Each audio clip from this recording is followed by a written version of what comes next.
Hello दोस्तों, आप सभी का स्वागत है ब्रेन वेन में। तो आज हमारा टॉपिक है पहला लेविस डॉट स्ट्रक्चर। अब तक हमने कॉसल लेविस आयनिक बॉन्ड के लिए पढ़ लिया, लेविस लैंगमुइर कोवेलेंट बॉन्ड के लिए पढ़ लिया कि एटम्स किस लिए कंबाइन करते हैं, ऑक्टेट कंप्लीट करने के लिए। मॉलिक्यूल्स इसलिए बनता है ताकि उनके आउटर मोस्ट शेल में 8 इलेक्ट्रॉन्स या 2 इलेक्ट्रॉन्स हो जाए। तो कॉसल लेविस आयनिक बॉन्ड को एक्सप्लेन किया और लैंगमुइर लेविस कोवेलेंट बॉन्ड को एक्सप्लेन करते हैं। ठीक है, तो अब हमारा यहाँ पे आता है topic Lewis dot structure. Lewis symbol हमें पता था कि किसी भी एलिमेंट के वैलेंस इलेक्ट्रॉन को डॉट के फॉर्म में रिप्रेजेंट करते हैं। तो किसी भी मॉलिक्यूल का लेविस डॉट स्ट्रक्चर कैसे बनेगा? ठीक है, तो देखो कुछ चीज़ें हमेशा याद रखनी है हमेशा कि जब भी बॉन्ड बनेगा तो इलेक्ट्रॉन की शेयरिंग होगी, है ना। यानी इलेक्ट्रॉन शेयर होंगे, कोवेलेंट के लिए बात कर रहे हैं हम, और एक्सचेंज होगा, ट्रांसफर होगा इलेक्ट्रॉन का। तो each bond is form due to sharing of electron pair, यानी एक बॉन्ड के लिए 2 इलेक्ट्रॉन होने चाहिए। अगर हाइड्रोजन और फ्लोरीन में एक बॉन्ड बन रहा है तो यहाँ पे 2 इलेक्ट्रॉन होंगे, एक ये और एक ये। तो एक बॉन्ड तभी बनेगा जब 2 इलेक्ट्रॉन हो, यानी या एक पेयर हो। देखो 2 इलेक्ट्रॉन का मतलब क्या है? 1 पेयर ऑफ इलेक्ट्रॉन। 2 एटम्स के बीच में 1 पेयर होगा तो एक बॉन्ड बनेगा। तो मिनिमम 1 पेयर होना चाहिए एक बॉन्ड के लिए, है ना। मैक्स अगर 2 पेयर हैं तो 2 बॉन्ड बनेगा, डबल बॉन्ड बनेगा या 2 बॉन्ड होंगे। तो ये ध्यान रखना है। दूसरा, हर कंबाइनिंग एटम जो होगा एटलीस्ट 1 इलेक्ट्रॉन तो देगा ही देगा, क्योंकि हम कोवेलेंट की बात कर रहे हैं, कोऑर्डिनेट की बात नहीं करने। देखो कोऑर्डिनेट बॉन्ड में क्या था कि देता 1 इलेक्ट्रॉन है बट शेयर सभी कर लेते हैं। कितने कंजूस है, कंजड़ है। बट यहाँ पे कोवेलेंट में क्या हो रहा है कि हर कंबाइनिंग एटम, जितने भी एटम है ना बेटा, 1 इलेक्ट्रॉन तो जरूर देगा। ध्यान रखना, उस स्ट्रक्चर बनाते वक्त दिमाग में डालना कि 2 एटम के बीच में शेयरिंग जरूर होगी। 2 एटम है तो शेयरिंग से ही बॉन्ड बना होगा, है ना। 2 इलेक्ट्रॉन की शेयरिंग से बना होगा और हर एटम ने कम से कम 1 इलेक्ट्रॉन तो दिया होगा। इतना कंजड़ तो नहीं होता कोवेलेंट बॉन्ड। ठीक है। तीसरी चीज ये है कि शेयरिंग इसलिए होती है ताकि नोबल गैस कॉन्फ़िगरेशन को ऑब्टेन किया जा सके। अब जरा देखो, हाइड्रोजन है, फ्लोरीन है। हाइड्रोजन के आउटर मोस्ट में एक वैलेंस इलेक्ट्रॉन, तो H डॉट ये बनेगा, dot Lewis dot structure, Lewis symbol है ना, H डॉट। फ्लोरीन के 7 होते हैं, 7। अब ध्यान से देखना, क्यों कंबाइन कर रहे हैं? ऑक्टेट कंप्लीट करने के लिए। इसके पास 1 है, इसके पास 7 है, तो दोनों शेयर करेंगे। ठीक है, तो बॉन्ड के बीच में देखो, इन दोनों के बीच में बॉन्ड बन रहा है। जूम करता हूं, इन दोनों के बीच में बॉन्ड बन रहा है। ठीक है, तो एक बॉन्ड पेयर है ना बॉन्ड के बीच में, तो 2 इलेक्ट्रॉन है हाइड्रोजन के चारों तरफ और फ्लोरीन के चारों तरफ 8 इलेक्ट्रॉन। तो इसके पास 2 और इसके पास 8। देखो ऑक्टेट कंप्लीट और डुप्लेट कंप्लीट, स्टेबल। अब क्योंकि हमें पता है कि बॉन्ड तो एक बना है तो 2 ही इलेक्ट्रॉन शामिल होंगे ना। जब 2 शामिल होंगे तो बाकी इसके पास कितने बचेंगे? 6। 7 थे ना, एक ही तो शेयर किया इसने, एक इसने शेयर किया, एक इसने शेयर किया, तो 7 में से एक गए 6। तो ये बॉन्ड में पार्टिसिपेट नहीं कर रहे हैं, तो ये इनको बोलेंगे lone pairs, non bonding electrons. तो जो बॉन्डिंग में पार्टिसिपेट किए हैं, तो जो बॉन्डिंग में पार्टिसिपेट करते हैं उनको बोलते हैं बॉन्डिंग पेयर, बॉन्ड पेयर। और जो बॉन्ड में पार्टिसिपेट नहीं करते हैं बॉन्ड फॉर्मेशन में, उनको बोलते हैं लोन पेयर। तो 3 लोन पेयर्स हैं, ठीक है, और 2 इलेक्ट्रॉन बॉन्ड बन रहा है, यानी 1 इलेक्ट्रॉन पेयर है। तो लेविस डॉट स्ट्रक्चर बनाते वक्त हमेशा सिर्फ वैलेंस इलेक्ट्रॉन्स को रिप्रेजेंट करना है, और सेकंड रो का जो भी एलिमेंट है ना उसको 8 से ज़्यादा इलेक्ट्रॉन नहीं देने हैं वैलेंस में। देखो सेकंड रो समझते हो ना, फर्स्ट रो में हाइड्रोजन है, सेकंड रो ये है, इसमें लिथियम, बेरिलियम, ये सब है। तो सेकंड रो का जो एलिमेंट होगा पीरियोडिक टेबल में, ये सेकंड रो, ये फर्स्ट रो, ये, तो सेकंड रो का जो भी एलिमेंट होगा उसको 8 से ज़्यादा इलेक्ट्रॉन नहीं देने हैं, और थर्ड में 8 से ज़्यादा इलेक्ट्रॉन हो सकते हैं। तो ध्यान रखना है कि हर सेकंड रो एलिमेंट को 8 से ज़्यादा इलेक्ट्रॉन्स नहीं देने हैं, और हर हाइड्रोजन एटम के पास 2 इलेक्ट्रॉन होने चाहिए। ठीक है, तो जब भी स्ट्रक्चर ड्रॉ करोगे तो इन चीज़ों का ध्यान रखना है। तो आगे देखते हैं। तो अब हमें देखना है कि पार्टिकुलरली कितने कोवेलेंट बॉन्ड बन सकते हैं। ठीक है। तो देखो location of atom periodic table में कैसे होता है, फर्स्ट ग्रुप का फर्स्ट वैलेंसी होती है, यानी सभी एक ही इलेक्ट्रॉन लूज करते हैं, यानी इनकी वैलेंसी एक होती है, यानी आउटर मोस्ट में एक ही इलेक्ट्रॉन होता है। सेकंड ग्रुप के एलिमेंट की आउटर मोस्ट में 2 इलेक्ट्रॉन होते हैं, थर्ड में 3 होते हैं, फोर्थ में इसमें 4 होते हैं, इसमें फिर से अगेन तो 5 इलेक्ट्रॉन, 6 इलेक्ट्रॉन, 7 और 8, है ना, ऐसे होते हैं। तो अगर फर्स्ट रो में देखें, हाइड्रोजन जो है एक कोवेलेंट बॉन्ड बनाता है, फर्स्ट रो की बात कर रहे हैं। क्यों? क्योंकि इसके पास एक ही वैलेंस इलेक्ट्रॉन है, कॉमन वैलेंसी या ग्रुप वैलेंसी इसकी एक है। इसी तरीके से अगर दूसरा होगा तो इसके पास 8 हो सकते हैं इलेक्ट्रॉन, इस ग्रुप में 8 तक इलेक्ट्रॉन हो सकते हैं। देखो 1 2 3 4 5 6 7 8, 8 तक इलेक्ट्रॉन हो सकते हैं। फर्स्ट ग्रुप में एक ही था हाइड्रोजन के पास, सेकंड में 8 तक इलेक्ट्रॉन हो सकते हैं। तो फर्स्ट रो जो हाइड्रोजन होता है एक कोवेलेंट बनाता है अपने एक वैलेंस इलेक्ट्रॉन का यूज करके, ठीक है। ये एक वैलेंस बन गया, 2 इलेक्ट्रॉन बॉन्ड या 1 इलेक्ट्रॉन पेयर, है ना। और सेकेंड रो एलिमेंट जो होंगे उसमें हमें पता है कि 8 से ज़्यादा इलेक्ट्रॉन होंगे नहीं, थर्ड में ज़्यादा हो सकते हैं। तो सिंपल सी बात है, तो अगर न्यूट्रल एटम बन रहा है, न्यूट्रल मॉलिक्यूल बन रहा है तो क्या दो चीज़ें हो सकती हैं।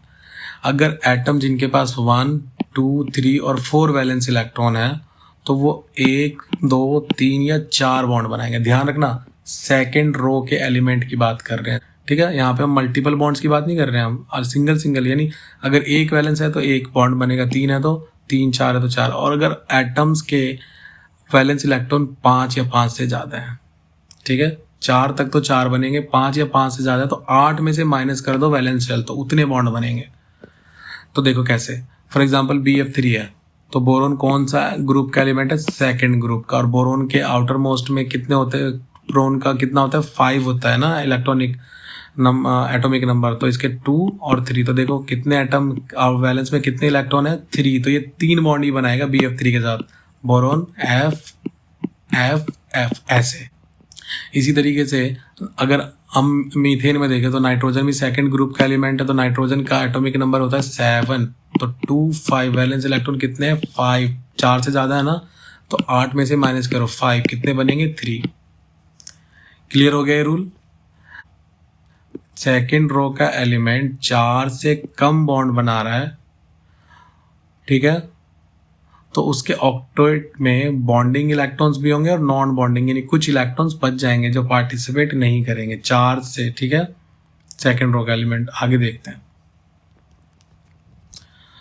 और हमें ये याद रखना है कि देखो हाइड्रोजन में 1 बॉन्ड बनेगा, कार्बन में 4 बॉन्ड बनते हैं, नाइट्रोजन में 3 बनेंगे, ऑक्सीजन में 2 बनेंगे और हाइड्रोजन ग्रुप में 1 बनेगा। और इसमें नॉन बॉन्डेड इलेक्ट्रॉन पेयर है, इसमें 1 है, इसमें 2 है, इसमें 3 है, ठीक है। तो नंबर ऑफ नॉन बॉन्डेड देख ली, 1 2 3। तो लेविस डॉट स्ट्रक्चर कैसे ड्रॉ करना है, ठीक है, तो एक बार समरी देख लेते हैं। तो देखो किसी भी एटम, किसी भी मॉलिक्यूल का स्ट्रक्चर ड्रॉ करोगे तो उसमें एक सेंट्रल एटम होता है और बाकी उससे अटैच्ड होते हैं, है ना। जैसे हमने देखा BF3, तो B बोरोन जो है सेंट्रल एटम है, बाकी जो है इसके साइड वाले हैं। तो सेंट्रल एटम कौन सा लेना, हमेशा जो लीस्ट इलेक्ट्रॉन नेगेटिव एटम हो वो सेंट्रल पोजीशन पे होगा, ठीक है। तो सबसे पहले हमें क्या करना है, एटम्स को हमें एक दूसरे के आसपास अरेंज करना है, जो आपको लगता है ना कि हाँ ये अरेंजमेंट होनी चाहिए। जैसे CH4 है तो हमें लगता है कि हाँ कार्बन के आसपास हाइड्रोजन ऐसे होंगे, हाइड्रोजन हो सकते हैं, तो पहले अरेंज कर लो क्या क्या हो सकते हैं, ठीक है।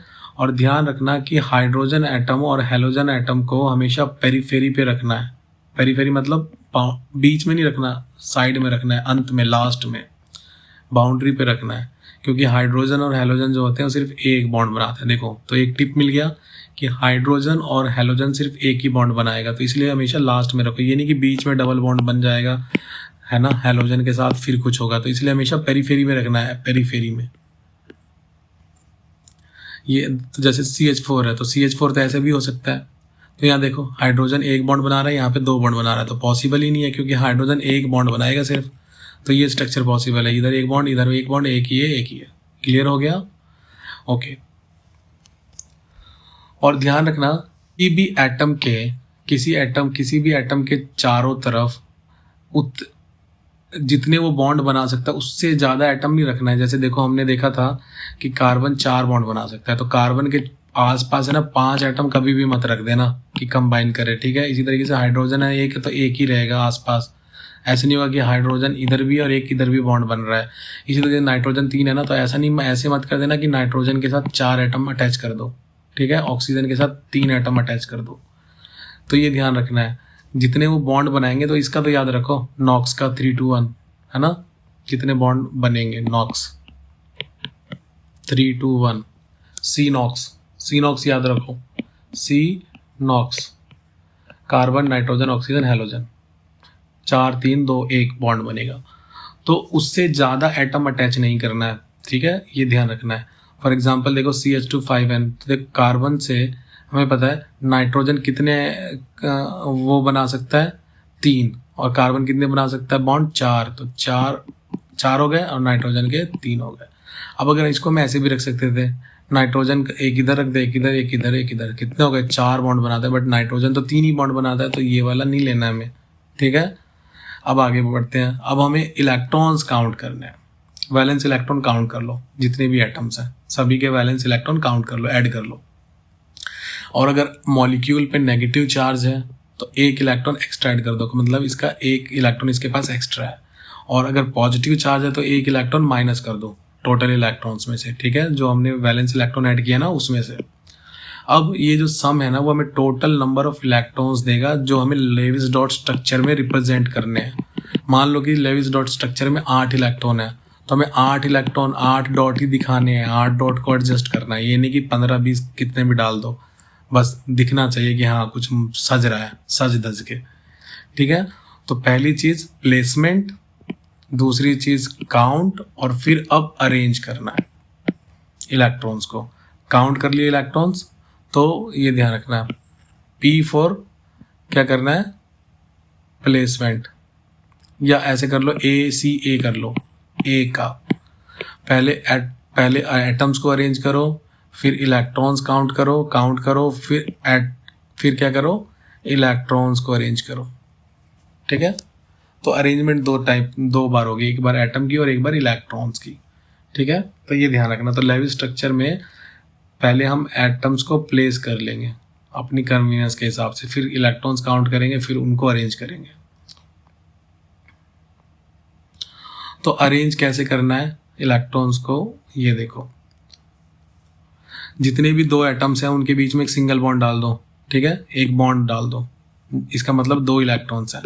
तो जैसे हमने ये ड्रॉ कर दिया स्ट्रक्चर, H ऐसे हो सकता है, H ऐसे हो सकता है, H ऐसे, नाइट्रोजन H H, तो इनके बीच में 2 बॉन्ड एक बॉन्ड डाल दो ऐसे, और इनके मतलब 2 इलेक्ट्रॉन है। एक बॉन्ड कब बनता है जब 2 इलेक्ट्रॉन शेयर होते हैं, तो ऐसे ऐसे दिखा दो, ठीक है, बॉन्ड हटाकर, फिलहाल के लिए सिर्फ समझाने के लिए बता रहा हूँ ऐसे।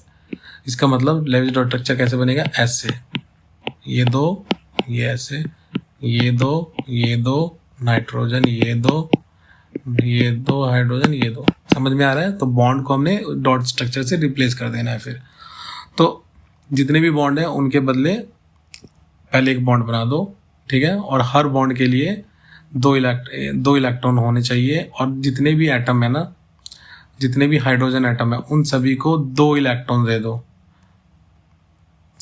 और सेकेंड रो एलिमेंट को 8 से ज़्यादा इलेक्ट्रॉन नहीं देने हैं, ठीक है, एलिमेंट्स का याद रखना है कितने हैं।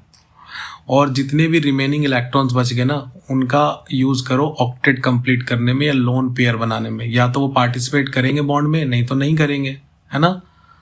तो अगर सारी वैलेंस इलेक्ट्रॉन्स यूज़ हो गए, ध्यान से देखना, जितने भी वैलेंस 8 वैलेंस इलेक्ट्रॉन थे टोटल काउंट करने पे, 8 यूज़ हो गए, ठीक है। तो इसका मतलब है okay. और एक चीज़ में ध्यान रखनी है कि अगर सारे इलेक्ट्रॉन्स वैलेंस इलेक्ट्रॉन यूज़ हो जाए और इसका बट एटम का सेंट्रल एटम का ऑक्टेट कंप्लीट ना हो, तो इसका मतलब मल्टीपल बॉन्ड बनेगा, ध्यान दो।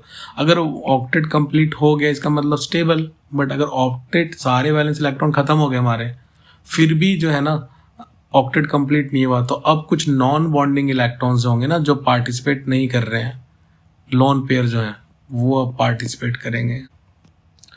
और फिर फॉर्मल चार्ज असाइन कर दो इंडिविजुअल एटम को। तो ये हमारा हो जाएगा लेविस डॉट स्ट्रक्चर। तो अब यहाँ पे क्वेश्चन आता है कि फॉर्मल चार्ज क्या होता है, ठीक है। तो आगे देखते हैं। तो for example Lewis dot structure हमें मीथेन का ड्रॉ करना है। तो देखो कार्बन है और हाइड्रोजन है, तो हमें पता है हाइड्रोजन हमेशा पेरीफेरी में होगा। हेलोजन और हाइड्रोजन जो होते हैं वो हमेशा एक सिंगल बॉन्ड बनाते हैं, ठीक है। और कार्बन 4 बॉन्ड बनाता है, इतना तो पता ही है हमें। तो हमने चारों तरफ रख दिए, ठीक है। कार्बन को रख दिया, हाइड्रोजन को पेरीफेरी पे रख दिया। अब हमें पता है 4 एटम से हैं। अब टोटल इलेक्ट्रॉन्स काउंट करो, कार्बन के कितने हैं 4, हाइड्रोजन के 1 तो टोटल 4 और टोटल कितने हो गए 8 इलेक्ट्रॉन। अब हमें देखना है 3 क्वेश्चन पूछने। अगर कोई भी लेविस डॉट स्ट्रक्चर बना दिया तो हमेशा 3 क्वेश्चन पूछो, आंसर मिल जाए यस यस, खत्म काम। पहला, क्या सभी इलेक्ट्रॉन्स यूज हो गए? अगर सभी इलेक्ट्रॉन यूज हो गए तो बल्ले बल्ले, नहीं हुआ तो मल्टीपल बॉन्ड। क्या हर हाइड्रोजन 2 इलेक्ट्रॉन से सराउंडेड है, यानी हर हाइड्रोजन के पास 2 इलेक्ट्रॉन है, ये चेक करना है। अगर हाँ, बल्ले बल्ले। दूसरा, क्या हर सेकेंड रो एलिमेंट जो है उसके पास 8 से ज़्यादा इलेक्ट्रॉन नहीं होने चाहिए? क्या किसी सेकेंड रो एलिमेंट के पास 8 से ज़्यादा इलेक्ट्रॉन है? नहीं है तो बल्ले बल्ले, यानी 8 से ज़्यादा नहीं होने चाहिए, ठीक है। अगर ये तीनों चीज़ें मिल गई तो आगे बढ़ जाओ। अब क्या करना है कि ये अरेंज कर लिया, अब इनके बीच में एक एक बॉन्ड ऐड कर दो। ऐड कर दिया तो अब ये ऐड हो गया। अब देखो 2 4 6 8, कितने इलेक्ट्रॉन्स हो गए कार्बन के चारों तरफ? 8। कितने टोटल वैलेंस इलेक्ट्रॉन थे? 8। और एक के पास कितने, हाइड्रोजन के पास कितने इलेक्ट्रॉन है? देखो 2, एक इस कार्बन के पास है, एक इसके पास, 2 शेयर कर रहा है ना, शेयरिंग में 2 हो गया। इसी तरीके से हमें CH4O का देखना है। तो देखो कार्बन है, हाइड्रोजन है और ऑक्सीजन है।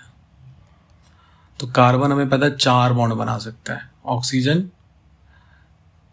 कितने बनाएगा? 2। तो अब देखो, तो हमने अरेंज कर लिया ऐसे कि कार्बन 4 बॉन्ड बनाए और ऑक्सीजन 2 बॉन्ड बनाए, है ना। इस टाइप से अरेंज कर लिया 4 का ये। अब इलेक्ट्रॉन्स काउंट करो, वैलेंस इलेक्ट्रॉन। तो कार्बन के कितने होते हैं? 4, ऑक्सीजन के 6, हाइड्रोजन 4 हैं तो 4, टोटल 14। अब बॉन्ड बना दो इनके बीच में, सभी के बीच में एक एक बॉन्ड। तो अब ठीक है, अब काउंट करो इलेक्ट्रॉन। बॉन्ड बना दिए, अब लॉन पेयर्स जो बच गया तो पहले देखो बॉन्ड फर्स्ट करना, पहले बॉन्ड बनेगा फिर लॉन पेयर, ध्यान रखना। Add the bonds and lone pair, तो पहले सबसे पहले बॉन्ड बनना है, फिर उनके अगर इलेक्ट्रॉन फिर भी बच गया तो वो लॉन पेयर में जाएगा, है ना। तो अब जरा देखो, एक एक एक एक बन गया, टोटल कितने थे? 14। 2 4 6 8 10, 4 इलेक्ट्रॉन बच गए तो 2 ये इसके ऑक्टेट में जाएंगे, ठीक है। तो क्योंकि यहाँ पे इसका ऑक्टेट कंप्लीट, ऑक्टेट ही नहीं है, 8 इलेक्ट्रॉन ही नहीं है यहाँ पर, है ना। तो ये स्ट्रक्चर ये होगा, ये नहीं होगा। इसमें 10 इलेक्ट्रॉन हुए, इसमें 14 इलेक्ट्रॉन। और क्योंकि सेकेंड रो एलिमेंट था तो 8 से ज़्यादा इलेक्ट्रॉन तो होने ही नहीं चाहिए। तो देखो 8 से ज़्यादा का है 4 ही है, 4 ही है, मैक्सिमम 8। तो ये हमारा लेविस स्ट्रक्चर हो गया। तो देखो इसी तरीके से लेविस स्ट्रक्चर में मल्टीपल बॉन्ड भी बन सकता है। जब 2 एटम्स एक इलेक्ट्रॉन पेयर शेयर करेगा तो सिंगल बॉन्ड बनेगा। जब 2, यानी देखो हाइड्रोजन एक पेयर ही शेयर कर रहे हैं, एक पेयर ऑफ इलेक्ट्रॉन, यानी 2 इलेक्ट्रॉन। जब ये ऑक्सीजन में क्या होता है, 2 पेयर शेयर करते हैं, इसलिए 2 डबल बॉन्ड बनता है। इसी तरीके से नाइट्रोजन में 3 शेयर होते हैं, 3 पेयर इलेक्ट्रॉन, एक pair of electron, 1 pair 3 pair of electron, तो ट्रिपल बॉन्ड बनता है। इस चीज़ को ध्यान रखना है, ठीक है। तो एक स्ट्रक्चर और देखते हैं, ध्यान दो कि हमें किसका बनाना है। एक इसका बना लेते हैं, इथाइलिन का, C2H4। तो देखो 2 कार्बन है और 4 हाइड्रोजन, तो हाइड्रोजन तो पेरीफेरी पे होंगे, हो गए।